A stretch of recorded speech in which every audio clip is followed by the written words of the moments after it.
qat'iyat. Va mana shunaqa uchrashuvlardan keyin rosa ruhlanib, hayotimni o'zgartirib tashlayman deb uyga borib nimadir yozasizlar. 86% odam mana shu yerdagi dunyo statistikasi shu. 86% odam bir haftada unutib yuboradi shu narsa.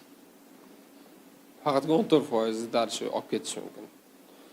Ya'ni gap bizni bitta kurs bo'yicha, bitta yo'l bo'yicha, bitta yo'nalish bo'yicha shaxdam qadam bilan yo'lga chiqishimiz emas, oxirgacha mana shu yo'lda tura olishimiz ham muhim ekanda.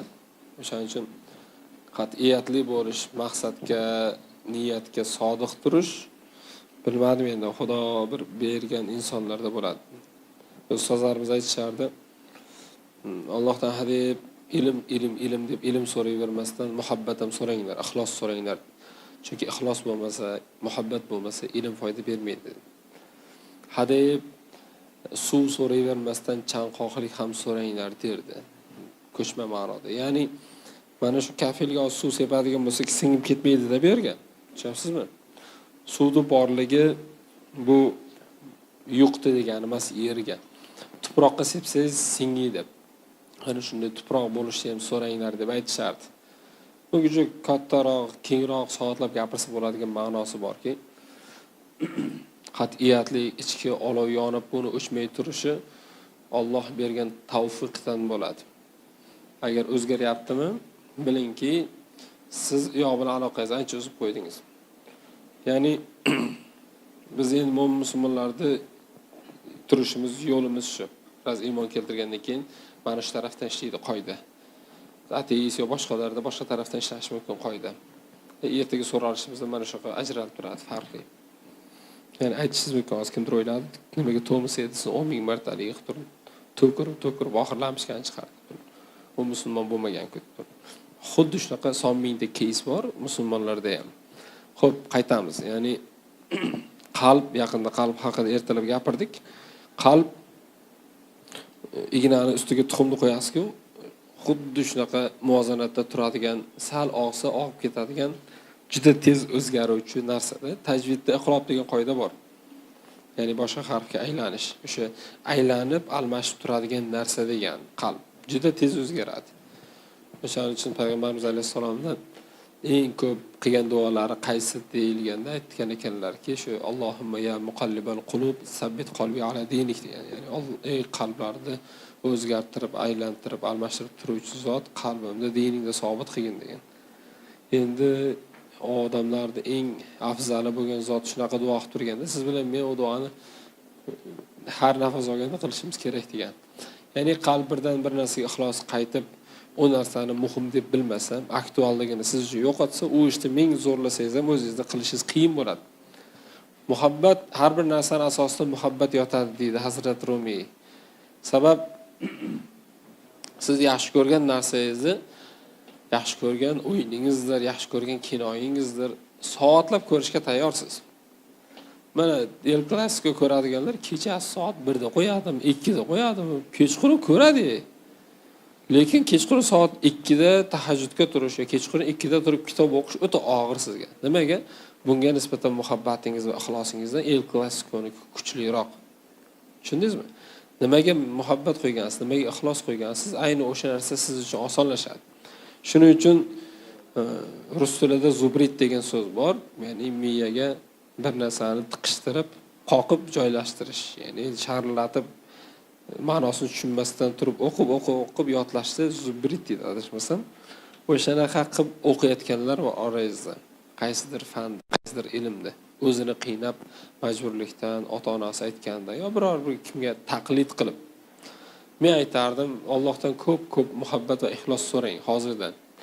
Agar Xudo sizga ixlos va muhabbat bermasa, juda qiyin bo'ladi. Einsteindan so'raganman o'sha nisbiylik nazariyasini.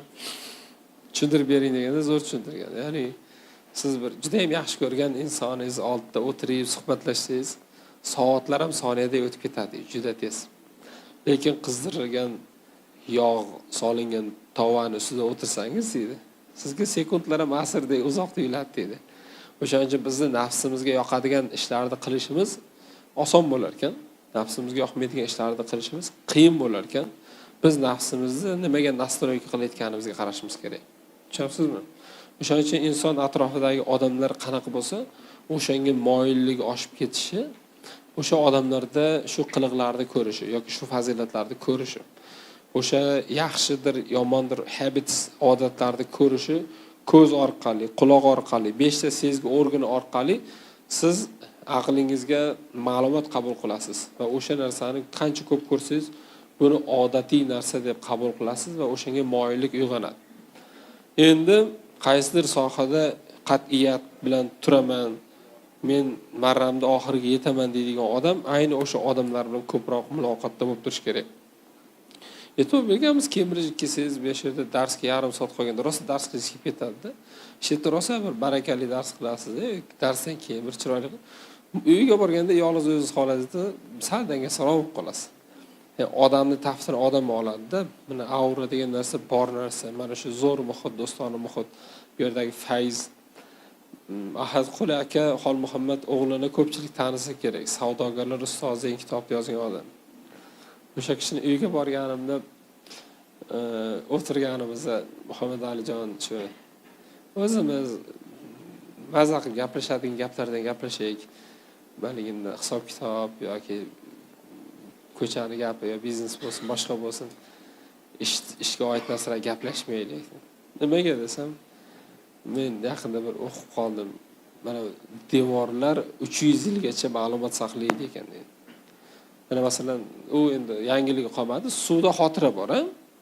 Suv haligi suvda pamyati bor, ya'ni qayerda oqib o'tgan bo'lsa yoki qayerdan o'tgan bo'lsa, o'sha o'zida xotira saqlab qoladi. Xuddi shunaqa materiyada ham xotira bo'lar ekanki, sen bilan bu yerda ishda gaplashsak, sen ketgandan keyin mana shu ishga oid narsalar miyamga kirib, balki alg'ov-talg'ov bo'lib, uyda ham rohatim bilmay qolaman. Shuning uchun men bitta prinsip qilganman, uyda absolyut ishda gaplashmayman, ishda absolyut uyda gaplashmayman degan. Ya'ni oniy lahzada yashash degan narsa bor. Ko'pchiligimizda mana shu muammo borki, o'qishga kelsak uyda o'ylab o'tiramiz, uyga borsak o'qishda o'ylab o'tiramiz. Mana shularni plus-minus to'g'rilab qo'yish kerak birinchi o'rinda. Keyin boyaga aytganimiz muhabbat degan narsani, ishq, ixlos degan narsani, ya'ni maqsadga nisbatan, kasbga nisbatan, ilmga nisbatan Allohdan so'rash kerak ekan. Va bu yo'g'iga qat'iyat uzr sal ko'proq gapirib yubordim, hozir ketaman. Nima? Qat'iyat haqida qat'iyatli bo'lish juda bir ulug' fazilat. Juda ulug' fazilat. Bitta maqsad yo'lida chekinmasdan faqat oldinga intilish ulug' fazilat, buyuklarga xos fazilat. Ana shularga o'xshash uchun ko'p mashaqqat bo'ladi, ko'p sinov bo'ladi. Bunga tayyor turish kerak. Yuragi kattaroq bo'lish kerak. Li Kuan Yu'ni 3-dunyodan 1-dunyoga degan kitob bo'lardi. O'shanda zo'r gap aytganda, bu odam Malayziyani bosh vaziri, Singapurda bosh vaziri bo'lgan. 1965-yildan taxminan 93-yilgacha 30 yil ichida Singapurda eng dabdala, eng bir orqada qolgan 3-dunyo qashshoq davlatida rivojlangan davlatiga olib chiqib qo'ygan odam. Juda qisqa muddatda. Shuna bir gapi bor. Siyosatga kiradigan odam boshini kundaga qo'yib keyin kirish kerak degan. Agar qattiq qo'l bo'lmasa, qat'iyatli bo'lmasa, gapirgan gapiga javob bermaydigan erkak siyosatga kirgandan ko'ra deydi. Uyda o'tirib paypoq to'g'rigan yaxshi degan gapi bor shu odamda. O'shaning uchun qat'iyat haqida kemangizni yoqingda jangga kirishing. O'sha mashhur voqea bu. Juda ham kichkina qo'shinlik kema kelib tushganda o'zidan bir salkam bir necha baravar ko'proq lashkar kutib oladi-da, shunda hamma haqiqatda qo'rqib, shashlari tushib qoladi. Shunda lashkar boshi nima ish qiladi? Kemani yoqib yuboradi. Chunki bilib turibdi, bu yoqda kemaga yetib borguncha bular to'kib tashlaydi bularni. Kamondan orqaga qarab qochsa bo'ldi, kamondan otadi, to'kib tashlaydi.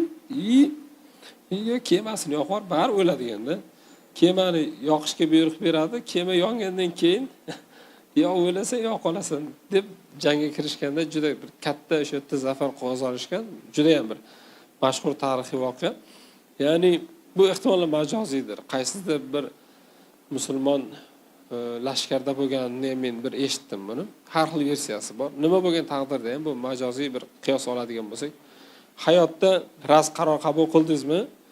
B bilan, S bilan, G bilan deb turib, mabodo ishlamay qolsachi deb turib, hali muvaffaqiyatga erishmasdan turib siz yutqizishni o'ylamang hech qachon.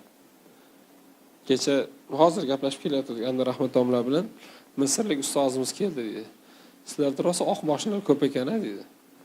Oq mashina rosa ko'p ekan-a dedi. Ikkita sababi, birinchisi ob-havomiz, ikkinchisi biznikilar olishdan, minishdan oldin sotishni o'ylaydi. Oq yaxshi ketadi, sotganimda qiynalmayman deb, o'sha sotish niyatida oladi-da. Bir maza qilib minish niyatida emas. O'shaning uchun siz harakatga kirishdan avval niyatingiz mana unaqa bo'lib qolsachi deb o'ta qo'rqib qilmasam deb 50-50 harakat qilmasdan inshaalloh juda bir katta shijoat bilan harakat qilish kerak. Hammasi yaxshi bo'ladi. Yaxshi gumonda Alloh inshaalloh men bilan birga bo'ladi. Zafar qozonaman. Inshaalloh maqsadimga erishaman. Yuzim yorug' bo'ladi. Ota-onamni yuzini yorug' qilaman deb bosib harakat qilaverasiz. Shuni aytib qo'ymoqchi edim. Rahmat.